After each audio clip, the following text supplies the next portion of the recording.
Hello guys, welcome back to the channel. In this tutorial, I'll be showing you how you can autofill data in Google Sheets mobile app. Alright guys, here I have opened my Google Sheets application on my phone and I have prepared my table as well.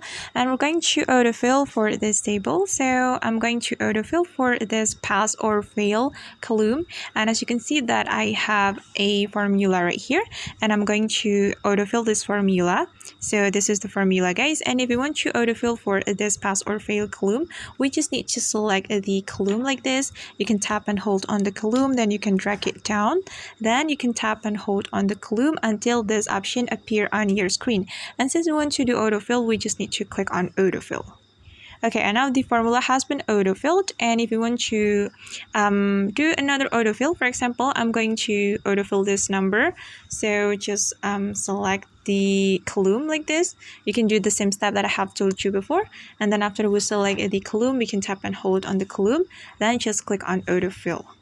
Alright, okay guys, and that's how we can autofill data in Google Sheets. I hope this tutorial will be helpful for you. Thank you so much for watching and see you on the next video guys.